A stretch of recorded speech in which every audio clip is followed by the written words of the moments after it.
All right, welcome to Contract Complete. Let me walk you through building a tender. So starting with your project name, contract name, we can get started straight away.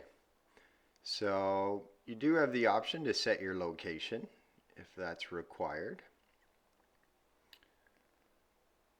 It's integrated with Google Maps. Next, you're probably going to want to set your deadline, so you can set your time of day based on your time zone. And then next we can add our bidders, and they may already be signed up, or you may need to invite them by their email. I'll just use a couple demo accounts here. Once we got our bidders in, we can enter our scheduled prices, and this will make it really easy for the bid review down the road. So we can either enter our schedule or bill of quantities manually. Otherwise, if it is a longer list of line items, we can import an Excel sheet as well. So we do accept XSLM and XSLX. These are the macro enabled templates. So we'll make this one a little bit easier. So there we go. We've got it in there. We can review it. Ready to go. And having multiple subgroups makes it really easy to keep organized and stay on top of the various stages of building. So next you probably want to get some documents in there. So whether you want to include your entire tender package, or your various drawings. So if you got your shop drawings that you want to get in there, we can get those in. So we do hold large CAD files if you did want to share those. So anything up to 100 megabytes. Here's a few examples of what it would look like on the viewer. Oftentimes you want to add your building specs. In this case, I'll just use an example from City of Guelph. Fairly large PDF document. We get it in there, and there we go. So your contractors would be able to review the specs. So oftentimes people do want to include a subcontractor reference form. They may want to include a contractor reference, and they also might want to include a formal form of tender, as we call it here, but also bidding documents that you want to have your bidders sign off on. Get that all in there. And oftentimes in earthworks, you're going to have provisional items or additionals or extras, as you call it, and you want to figure out those prices well in advance before you start working, so there's no surprises. So oftentimes, you know, there might be additional labor, there might be additional use of machinery.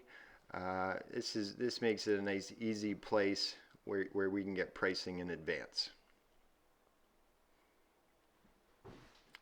And the final step before sending it out is you're going to want to have some instructions for your bidders.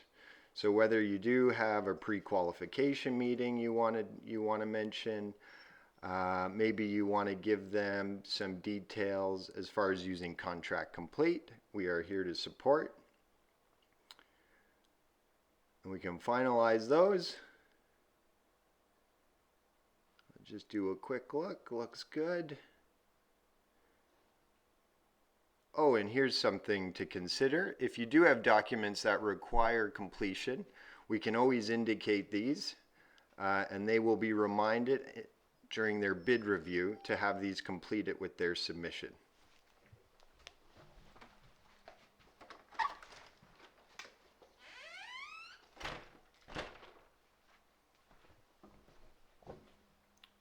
So when we feel happy about everything included, maybe we want to add our client as well, or any other additional consultants that may want to be part of the bidding process. So we can commence bidding, verify the deadline, and we're live. Now, one thing to consider, this will send an automated email. However, it does create a link. So if you wanted to create your own custom email, you can include this link and they will be able to access all of the bidding documents and submit their bids. So looking from the point of view of the bidding contractor, they would receive an email notification much like this. From here, they can access all of the documents and indicate whether or not they are going to bid. So they might review, have a look, and we can see we can only enter pricing. Quantities are already estimated. So having a look at the documents, as we can see, they are all shared from when we created them. And right from the program, they can enter their pricing. They can upload any documents you're requesting, enter their provisional pricing, and review their bid. So in this case, let's say your contractor had a question about a specific line item. So they can ask a question, but they can also submit any qualification notes.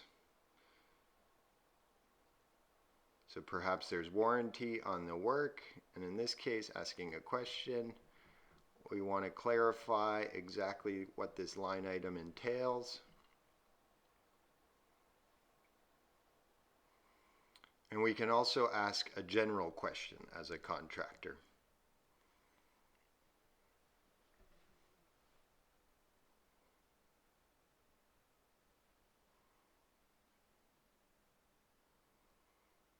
So from the perspective of the consultant, they will receive these questions and they can either answer them straight away and share that with all of the other bidders, or they could create an addendum. An addendum can be created if maybe there's a change in the scope of work, maybe there's additional quantities, maybe there's a line item that's been removed, maybe there's additional documentation that has been shared, or maybe it's simply answering questions for the contractors. So in this case, we've answered some questions. We're going to change the bill of quantities ever so slightly. In this case, we can see we are locking in pricing. We are also adding a provisional item.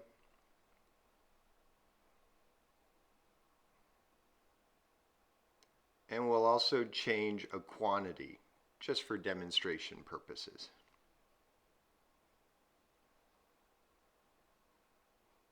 And why not add an additional document?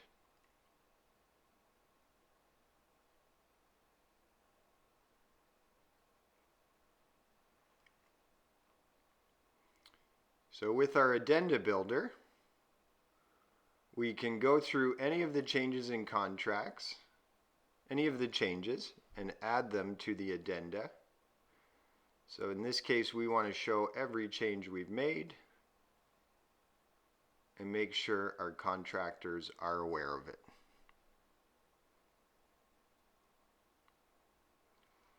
And as you can see, it does generate a very nice formal document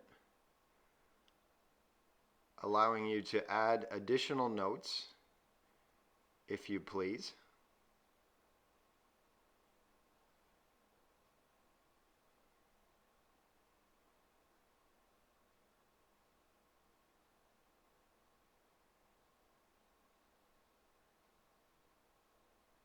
We can do a final authorization from ourselves, send it out.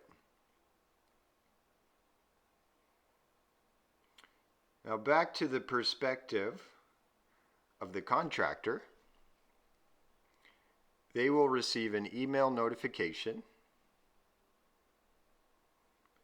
It'll look a lot like this, and from here they can access the addenda, have a look, and acknowledge.